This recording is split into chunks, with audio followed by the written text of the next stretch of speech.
Boa noite, irmãos. Graça do Pai Celestial, mais um dia. Finalizando um dia, hoje novamente com o nosso Evangelho. Nós temos o Evangelho segundo o Espiritismo. Vamos falar um pouco sobre o homem de bem. O homem, a mulher, na verdade, o comportamento que devemos ter mediante ou diante das leis de Deus sobre a terra e sobre qualquer caminho que tenhamos que trilhar nessa vida. Hoje, se eu não me engano, dia 26 de fevereiro de 2025, quarta-feira, dia de São Jerônimo e dia de Joana d'Arc, né? Que a gente chama Santa Bárbara. Na Paz Celestial, vamos iniciar. Caiu uma leitura muito bonita, profunda, um exercício a quem quer se tornar digno da sua caminhada, com a sua consciência tranquila, levando a paz interior, estando em paz, né, em harmonia e tranquilidade. A gente vai falar sobre o homem do bem. Tem aqui nessa leitura, segundo foi a passagem para nós, o Espírito, ele não deu nome, apenas uma mensagem. Dentro dessa mensagem tem 18 a 21 itens, que fez referência, né, sobre um crescimento de uma pessoa mediante a vida. Como é profundo, não é para pessoas superficiais. Ela é dada como um caminho, como um segmento, como uma orientação. Mas é bem difícil mesmo, devido ao nosso nível evolutivo do momento na qual eu estou passando, os irmãos também. Na verdade, todos nós estamos juntos, passando por alguns momentos de expectativa, de apreensão e de todo cuidado, sinceramente, todo cuidado mesmo. Conforme a gente vai estudando, nós vamos vendo as situações que nos envolvem e por isso temos que ter assim aquele cuidado para vivermos um pouquinho mais em paz dentro de nós mesmos. O primeiro item, ele deposita fé em Deus. Então Deus faz tudo para que o homem seja feliz. Mas eu não sei se toda a nossa humanidade, eu acredito que não mesmo, ela trabalhe para o benefício até mesmo do próximo ou até mesmo de si mesmo. Por causa dessas leis que a gente vem conversando, para que tudo possa ser resolvido no nosso planeta, nós temos que confiar em Deus. Isso é uma premissa, isso é um axioma, isso é uma lei, né? Porque em todo o universo Deus está presente, Deus é o construtor, né? O artífice de todo o nosso infinito. Então a gente deposita fé em Deus e na sua bondade, na sua justiça e na sua sabedoria. Então, se Deus é bom, meu nome é Paulo, Paulo tem que ser bom. Se Deus é justo, nós temos que ser justos. E se Deus tem a sua sabedoria, nós temos que nos tornarmos pessoas mais sábias.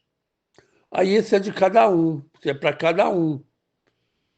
No momento que eu recebi um áudio, eu não sei se eu vou passar esse áudio para esses irmãos, para nós percebermos como nós somos enganados, trouxas. e que precisamos nos reunir mediante a verdade, a justiça, e nós percebemos muitas injustiças, mas também cabe, irmão, a todos nós uma voz ativa, falarmos o que nós estamos sentindo e procurarmos resolvermos em conjunto. Não haverá vida individual às pessoas no futuro, breve, porque o planeta vai passar por um estágio elevado, onde as pessoas, claro, você vai ter a sua profissão, vai ser o seu trabalho, ter a sua casa, possivelmente, mas vai exigir dessas pessoas um conserto da sua parte mais íntima, da sua alma, que pelo sistema kardecista, né, a doutrina espírita, ele fala sobre reforma íntima, crescermos juntos e trabalharmos um para os outros. Como a gente percebe na natureza, eu também faço parte da minha profissão, existem inúmeras sociedades que são muito mais organizadas do que os homens. Uma, por exemplo, não deixa o ser humano comer, ou melhor, não deixa o ser humano morrer de fome. E quanto a nós humanos, civilizados e racionais, muitas e muitas pessoas, somente hoje milhares de pessoas morreram de fome. Então, irmãos, existe alguma coisa que não está bem no nosso mundo. Talvez seja porque nós não depositamos nossa confiança em Deus. Eu não estou falando para você, irmãos. Eu estou falando para a humanidade. A humanidade tem 32 bilhões de pessoas. Às vezes a pessoa, você está falando para mim, você também não estou falando nada para você. Eu estou falando para todos. E lembrar aos irmãos que quando eu faço o evangelho em casa, as entidades que dirigem a fraternidade, elas trazem muitos e muitos, dezenas, às vezes, centenas de espíritos para que eles possam escutar as palestras. Então, que maravilha! Se há muita ausência dos seres humanos, não há ausência dos espíritos, daqueles que são os protetores e daqueles que, como nós, um dia lá no passado, não, não prestamos atenção nas coisas fundamentais para a liberdade ou a alforria da nossa alma. Então, é assim, o sistema escuta quem quer, ouça aqueles que têm ouvido para ouvir e olhe aquele que tem olhos para ver. Eu não sei se as pessoas têm olhos e veem, eu também não sei se as pessoas têm ouvido, se elas escutam.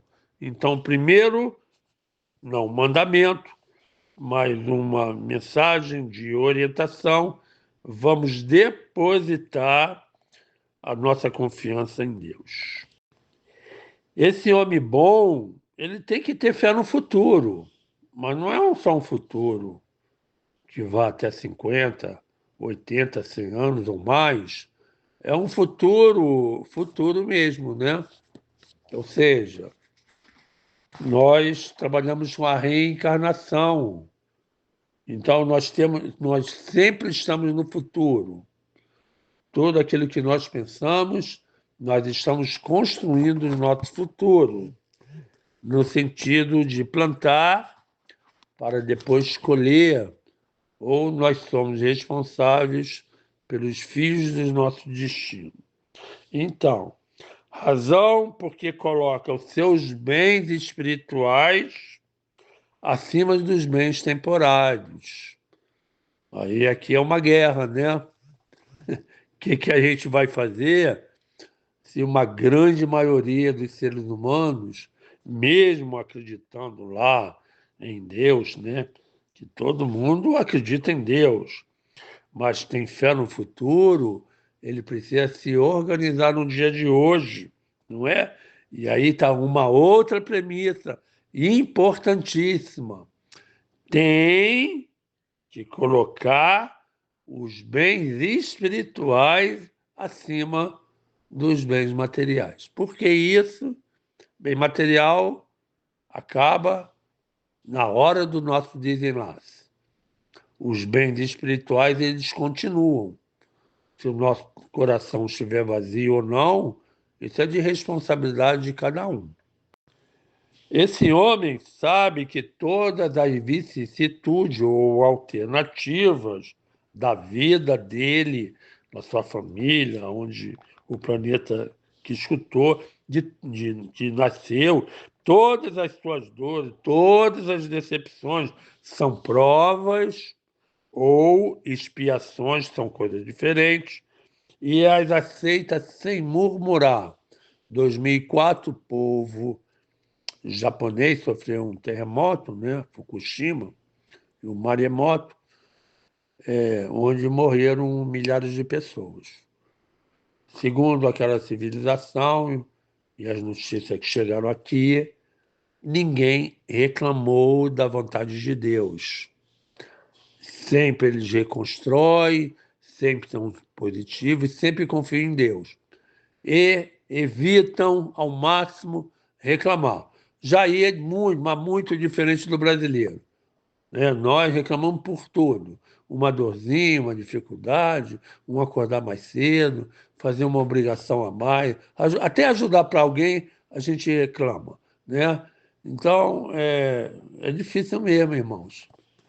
É muito difícil vivermos em lugares na quais uma grande quantidade de pessoas só vivem reclamando e reclamando. Aí tem vida, tem corpo, muitas vezes tem moradia, teto, comida, casa, emprego, carro, família, esposa ou marido, filho, mas continuam reclamando, né? O problema não é Deus, não, mano. O problema é a insatisfação que nós temos porque somos ignorantes.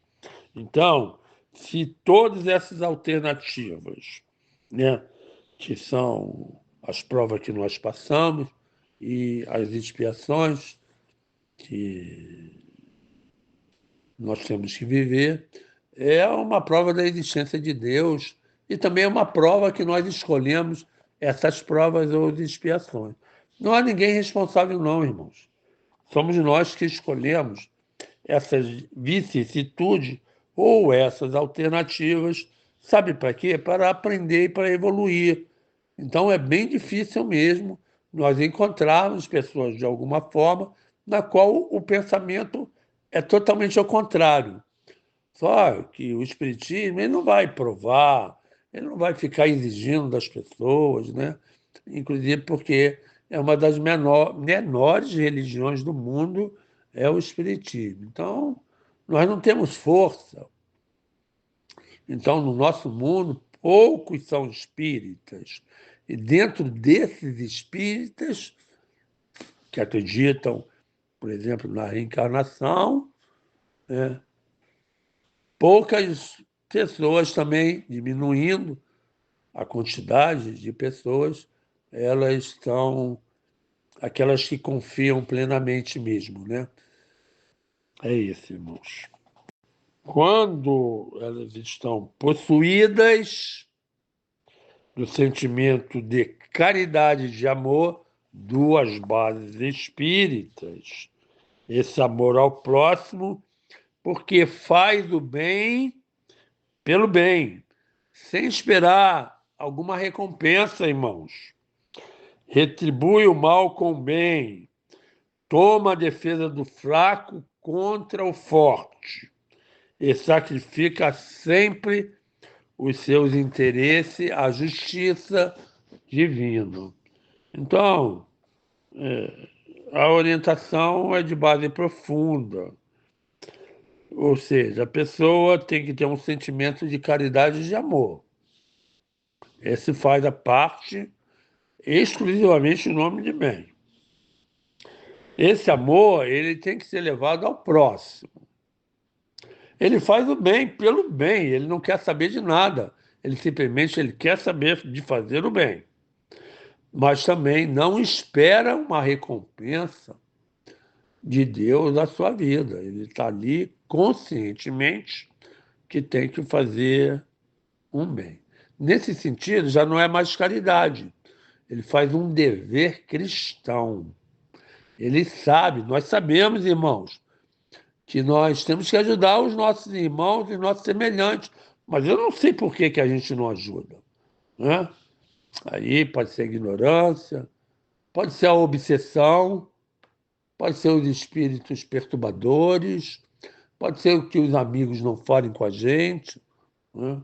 Não nos chame, os pais não reclamem dos seus filhos, no sentido de, "Bom, vai ajudar teu próximo, vai fazer alguma coisa para o planeta que nascemos, vai ajudar os semelhantes, seja na pobreza, as pessoas que querem ou precisam de um prato de comida ou de um copo d'água. Dai água a quem tem sede e pão a quem tem fome.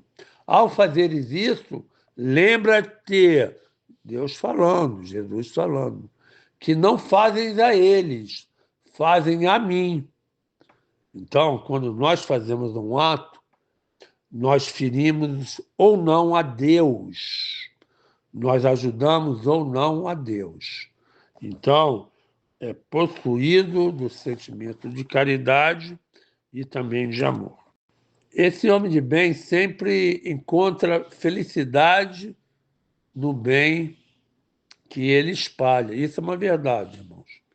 Todos nós já ajudamos alguém e todos nós já sentimos naquele momento uma tranquilidade, uma paz muito boa, porque quando nós ajudamos, além de ajudar o planeta, ajudar Deus, ajudar outra pessoa, também nós nos ajudamos.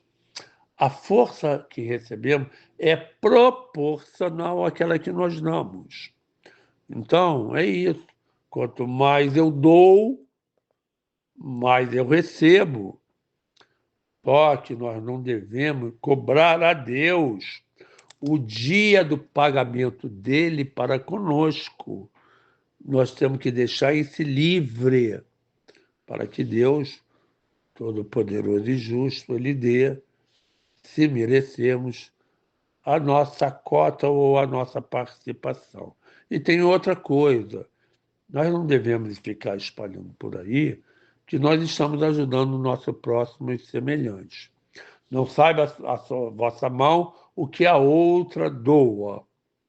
Não fale para as pessoas que está fazendo qualquer nível de caridade para não perder o seu mérito.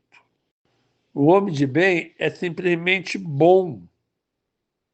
Ele é humano, ele é bom, ele é benevolente para com todas as pessoas, sem distinção de raças. Olha aí o mimimi que a gente passa nos dias de hoje, né? Nem de crença. Respeita qualquer crença, isso é o homem do bem. Quem não respeita a crença do outro ainda não se tornou um homem de bem. Porque em todos os homens, em todas essas diferenças, ele vê os homens ou as mulheres como seus irmãos. Sistema de igualdade, de altruísmo, né? De fraternidade, ser fraterno e iguais, porque somos iguais perante a Deus. O livro continua, então é no capítulo, eu não consigo enxergar direito, é o capítulo 17, sedes perfeitos, no item.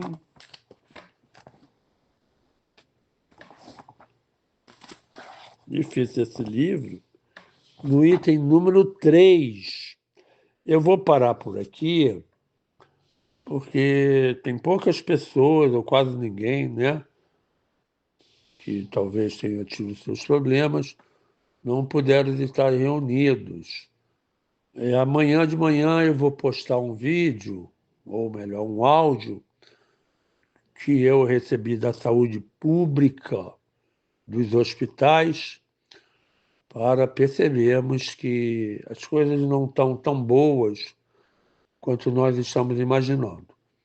É claro que devemos nos prevenir, desde já usar novamente a máscara e o álcool gel de preferência, mantendo contato de limite com as pessoas e afastamento mesmo, né? No caso, um dos outros. Boa noite, irmãos. Fiquem com Deus. E aqueles que estiverem presentes no áudio de hoje, continue no capítulo 17, pelo menos no item 3, no tema Sedes Perfeito. Gratidão a Deus. Que nada me falte, a mim nem aos irmãos. Muito feliz por hoje, né, pelo trabalho executado agora no Evangelho. Muito feliz por hoje, porque tenho olhos, tenho perna, pude trabalhar dentro de casa, organizar a vida, né? E ser feliz. Isso que interessa. Ter uma consciência mais tranquila. É sempre bom, né, irmãos? Inclusive, é bom a gente estar tranquilo para os espíritos não cobrarem, espíritos assim cobradores, né? Não cobrarem os nossos afastamentos de Deus, a nossa pouca meiguice, compreensão, entendimento. Assim, a gente acaba faltando com amor ao próximo, com palavras benévolas, né? A tudo nos chama a atenção. Vamos prestar atenção no bem que nós podemos fazer. Isso sempre foi e sempre será individualmente. Pode ser que as pessoas se reúnam e façam em coletivo. E aí, quando elas fizerem no coletivo, elas passarão pela transição planetária, né, que é o momento psicológico que nós estamos passando, e vão para a quinta dimensão, onde todas as pessoas ajudam todas as outras pessoas. Então, não perdem tempo com coisas que não têm valia. E aí está muito claro isso quando está aqui e fala, tem fé no futuro, razão porque coloca os bens espirituais acima dos bens temporários. Aí é que está a frase do Senhor Jesus. Segue-me, segue-me, Paulo Roberto, segue-me, fulano, segue-me, Beltrana, colocando os bens espirituais acima, os bens, desculpe, colocando os bens espirituais acima dos bens materiais. Tenhamos luz para poder vermos a besta, o impostor, o anticristo e aqueles, né, que estão perturbando temporariamente o nosso planeta. Mas 1000 cairão ao teu lado, né? Mas a tua tenda, a tua alma, que faz o bem, a caridade, que desenvolve o amor e ajuda o seu semelhante, esse Deus preservará. Bem-aventurados sejam os aflitos, aqueles que merecem a consolação. Vamos trabalhar por isso, porque faz bem à alma e liberta a nós do cativeiro espiritual do futuro.